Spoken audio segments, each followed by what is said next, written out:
ሰላም አለይኩም ወራህመቱላሂ ወበረካቱሁ። ውድ ቤተሰቦች ሰላም እንዴት ናችሁ? አልሐምዱሊላህ። እናንተስ እንዴት ናችሁ? ስራ፣ ጤንነት፣ አፊያ እንዴት ነው? ከነገር ሁሉ ሰላም ነው። ምስጋና ለአላህ ለዓለማቱ ጌታ። እንዲሁም ክርስቲያን ወገኖች ሰላም ብያለሁ። በያላችሁበት ሰላማችሁ ውድ በልልኝ ውዶችዬ። እንግዲህ ዛሬ በነጋላ አሰራር ነው ይዤላችሁ የመጣሁት።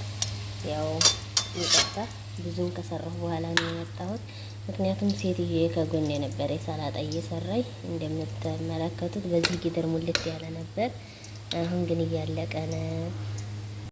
ወላሂ የዛሬው በለበላ በጣም ነው የሚያምረው። በእርግጥ ሁል ጊዜ የምሰራልህ የዛሬው ይለያል ስላችሁ ለማካበድ አይደለም፣ ከምሬ ነው ወላሂ።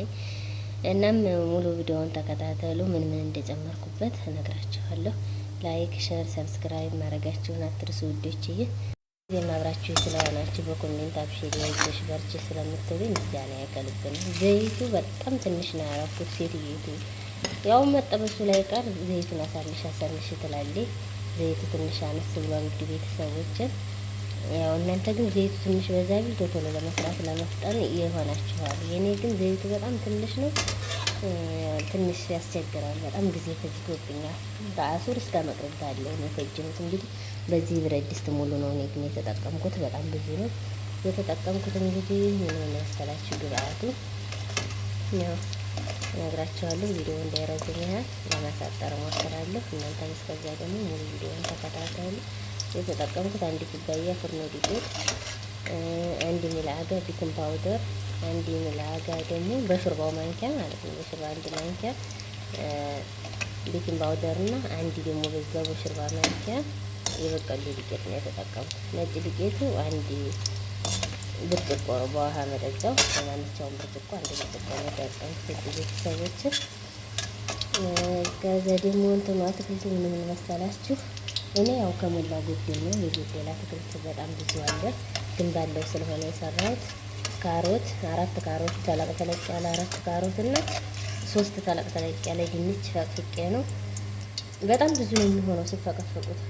በመፈቅፈቂያ በማንኛውም ከቤታችሁ ባለው መፈቅፈቂያ መጠቀም ትችላላችሁ። በዛ ነው ያደረኩት ውድ ቤተሰቦች።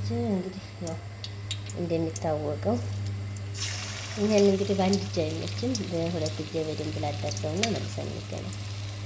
ሰዎች በዚህ መልኩ የሚበቃኝ ያህል አድርጌያለሁ። ዘይቱ ትንሽ ስለሆነ እንደነገርኳችሁ አምስት ብቻ ነው ማድረግ የምችለው።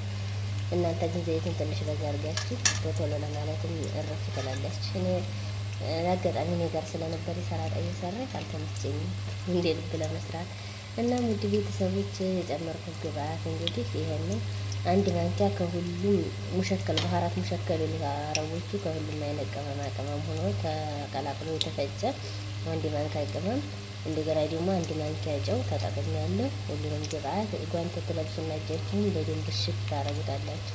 ከዛ ለ30 ደቂቃ ያህል ታስቀምጡታላችሁ። ፍና አርጋችሁ ማለት ነው። በላስቲክ ፍና አርጋችሁ ከዛም የብረት ድስቱን ግጥም ያሰምራችሁ ግጥም አርጋችሁ ነው።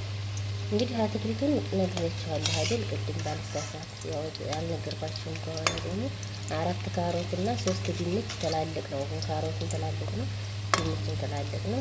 እንደገና አንድ የሾርባ ማንኪያ ቤኪንግ ፓውደር፣ አንድ የሾርባ ማንኪያ የበቀሎ ዱቄት፣ እንደገና አንድ የቡና ሲኒ ዘይት፣ ደግሞ አንድ በውሃው መጠጫ ብርጭቆ በመካከለኛው በዛ ሩብ በሚይዘው በዛ አንድ ነጭ ዱቄት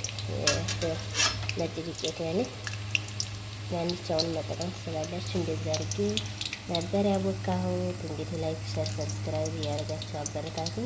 እስከ ዛሬ እንግዲህ ሙሉ ቪዲዮ ነበር የምለቅላችሁ ከናሰራሩ። ዛሬ ግን እሷ ጋር ስለሆንኩ ነው እያቦካሁ እየሰራሁ ያላሳየኋችሁ።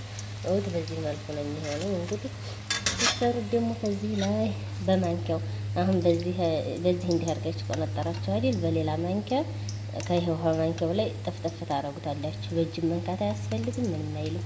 ግን በእጃችሁ እኔ ለካሜራው ጀዋሌን ሲይዝ ያው ይሄን በእጄ ከነካሁ እንደገና ጀዋል ለማያዝ ስለማይመች ነው እንጂ በእጃችሁ መጠፍጠፍ ትችላላችሁ። እኔ ግን ለዚህ ለጀዋሉ ለካሜራው ስል በእጅ ላለመንካት በሁለት ማንኪያ እንትን እያልኩ አንደኛው ማንኪያ ላይ እየጠፈጠፍ በአንደኛው ማንኪያ እንደዛ እያረኩ ነው የሰራሁት። ትረዱኛላችሁ ብዬ አስባለሁ። እንግዲህ አብረን እንጨርስ፣ ወሬ እንዳላበዛባችሁ ማለት ነው። እንግዲህ እንደሚታወቀው በዚህ ቻናል ሁልጊዜ የምለቅላችሁ አረብ ሀገር ስለ አረቦች ምግብ ምናምን ነው። በመዳም ቤት እንዴት ምግቤን እንደማዘጋጅ ነው ለመዳሜ። ያው ላይክ፣ ሸር፣ ሰብስክራይብ እያደረጋችሁ አበረታቱኝ። አብራችሁኝ ስለሆናችሁም ደግሞ ኮሜንት፣ ማሳብ አስተያየታችሁን ስለምታሳውቁኝ ምስጋና ከልብ ነው። የዛሬው በለበላ ይለያል ስላችሁ ለማካበድ አይደለም። ከአሁን በፊትም በዚህ ተደጋጋሚ ሰርቻለሁ። የዛሬው ይለያል። እየበሉ ከይኸው ጨረሱት እንጂ በጣም ብዙ ነበር። በዚህ ሙሉ ነበረ። አሁን ይሄ ደግሞ መውጫው ስለደረሰ ላውጣና በድጋሚ ሌላ ጨምሬ እንገናኝ። ምክንያቱም ያው በአንድ እጅ ይዋል፣ በአንድ እጅ ከእንትን ከሆነ አይመች። የአንድ እጅ ስራ አረባ አላ ይከብዳል። ይከብዳል መቼም ለመበርካት ያህል አውጥቼ ጨርሻለሁ። እሳቱን ደግሞ ሁልጊዜ እንደምላችሁ መካከለኛ ሙቀት መሆኑን አትዘንጉ። በጣም ከገነነብን የበሰለ መስሎት አሮላውን ውስጡ ልጥ ነው የሚሆነው። ዛሬ ግን እንግዲህ ምሳም ስለሰራው ብታገዝ ቆሽሸዋል። በነገራችን ላይ ይቅርታ ምሳም ሰርቻለሁ። እንደምትመለከቱት በልተን ጨርሰን ምናምን እንደገና ሻሂ ጋር ጋር የሚበሉትኖችን ታውቋቸዋላችሁ፣ ትረዱኛላችሁ ብዬ አስባለሁ። ይሄ አሁን ሁለተኛ ምግብ ነው። ሶስተኛ ፍጡር በልተዋል፣ ምሳ በልተዋል። ይሄ ደግሞ ሻሂና ጋር ነው። ስለዚህ ይቅርታ ውድ ቤተሰቦች፣ እሳቱን በመካከለኛ ሙቀት አድርጋችሁ ለመጥበስ ሞክሩ። ቤተሰቦች በዚህ መልኩ አድርጌያለሁ። አሁን ደግሞ ትንሽ በዛ አድርጌዋለሁ። አነስ አድርጌ ወደ 8 ነው ያደረኩት። ዘይቱ ትንሽ ስለሆነ ግን በጣም ከባድ ነው። ከዚህ አቁሞ ነው የሚያውለው። እንግዲህ ምንም ማድረግ አይቻልም። እኛ ታዛዥ አይደለን። እንዲያሉት አድርገን መስራት ብቻ ነው ያለው አማራጭ፣ ሌላ ምንም የለም። ዋው በዚህ መልኩ ያው ካሜራው ነው አንዴ ቀይ አንዴ እንትን የሚያደርገው እንጂ በጣም ቆንጆ ነው አጠባበሱ ራሱ በጣም ደስ የሚል ነው። ላይክ፣ ሸር፣ ሰብስክራይብ እያደረጋችሁ ተከታተሉ። አሁን እንግዲህ ትንሽ ነው የቀረው ቪዲዮ እንዳይረዝም እዚህ ጋር ላቁመው። ቀጣይ ቪዲዮ እስከምንገናኝ አላህ ከእናንተ ጋር ይሁን። ባይ